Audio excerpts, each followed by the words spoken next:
최근 윽투부님이 살해 위협을 당했습니다.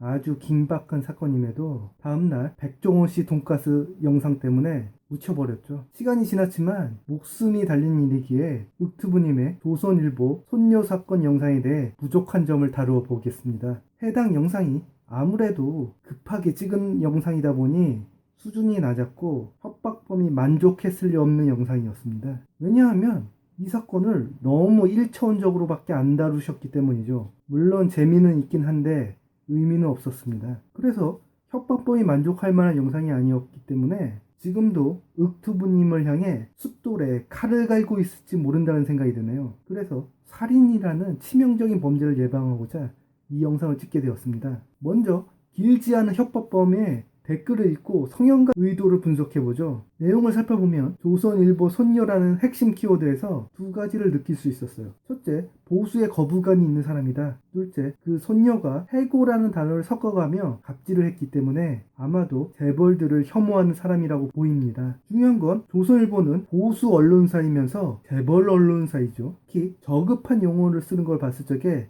매우 거친 삶을 살았음을 유추할 수 있었습니다. 이 세 가지를 고려하면 범인의 유형을 어느 정도 유추할 수 있는데요. 최근 어느 노조원이 협상 도중 회사 임원을 구타한 사건 때문에 그런 사람의 유형이 아닌가 싶기도 합니다. 지금 제가 말한 세 가지 단서가 정확히 들어맞는 사람이죠. 만약 그런 분류의 사람이라면 경찰이 와도 폭력을 멈추지 않을 사람이기에 단순히 웃어 넘길 수도 없는 사안이에요. 매우 심각한 사안입니다. 그리고 댓글의 외적인 요소도 살펴봐야 되는데요. 최근 사회에서 재벌 자식들의 문제가 크게 이슈화되고 있죠. 삼성, 대한항공, 한화, 기타 등등 굳이 열거를 안 해도 끝이 없습니다. 이 와중에 국내 최대 규모의 언론사인 조선일보 회장 손녀가 물의를 일으켰어요. 내용을 보면 패드립 치는 것도 모자라 사장이나 할 수 있는 해고라는 단어를 쓰며 갑질하고 있죠. 이런 단어는 또래 애들한테 배울 수 있는 단어가 아니니까 부모 수준이 다 초딩에게 반영되었다고 볼 수 있겠죠. 그래서 윽투부님은 그 초딩 부모까지 쓰레기라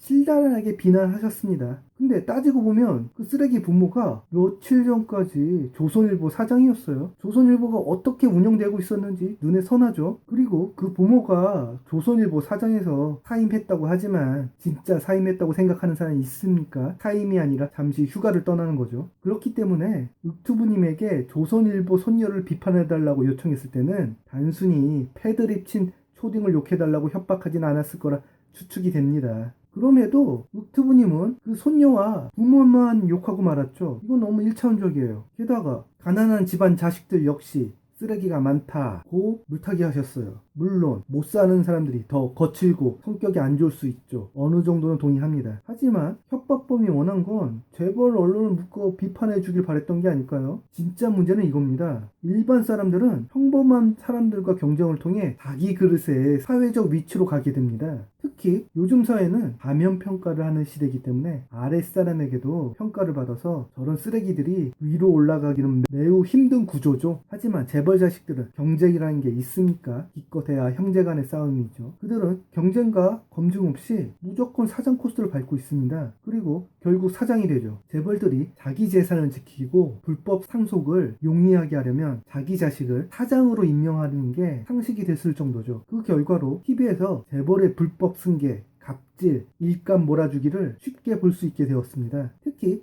그 사람들은 사회에 영향을 크게 미칠 수 있는 위치에 있기 때문에 문제를 일으킬 경우 사회적 손실이 엄청나죠. 게다가 언론사라는 특수성을 생각한다면 더욱더 위험합니다. 예를 들면 JTBC에 손석희 사장이 오기 전까지는 정말 눈뜨고 볼 수 없는 방송이었습니다. 얼마나 한심했냐면 9시 뉴스에 토끼랑 대화하는 걸 뉴스라고 찍을 정도였죠. 이렇게 사장이 누가 됐느냐에 따라 회사가 확 바뀔 수도 있는 것입니다. 근데 조선일보 회장, 즉 방씨 일가의 자식들이 조선일보를 운영한다고 생각해보죠. 현재 조선일보 기사 수준이 왜 이렇게 형편없었는지 설명이 되지 않나요? 또한 조선일보 회장 손녀가 커서 사장이 된다고 생각해보세요. 이건 정말 생각하기도 싫죠. 물론 이렇게 조선일보를 깠다고 진보 언론이 좋다는 말이 전혀 아니에요. 개인적으로는 한경우와 조중동을 동급으로 봅니다. 재밌는 건 진보 언론은 재벌이 아닌데도 수준이 쓰레기죠. 아무래도 패미들이 운영해서 그런 걸로 보이는데, 개인적인 소견으로는 패미들이 재벌 집안의 문제아들보다 더 형편없는 인간들일지 모른다는 생각이 드네요. 결론은 협박범의 정치 성향과 사회적 이슈를 봤을 적에 협박범이 기대한 거는 초딩을 비난하기보다는 조선일보와 재벌 문제를 비판해 주길 바랬을 것 같습니다. 기껏해야 초딩 하나 욕해달라고 협박했겠습니까? 특히 재벌의 일방적인 경영권 승계는 너무 위험하죠. 조선일보는 지금도 끔찍한데 그 손녀가 사장이 됐을 때 아예 대놓고 가짜 뉴스를 만들어낼 것 같지 않습니까? 윽투부님 정도라면 이 사실을 간파 못했을 리 없다고 생각이 드는데,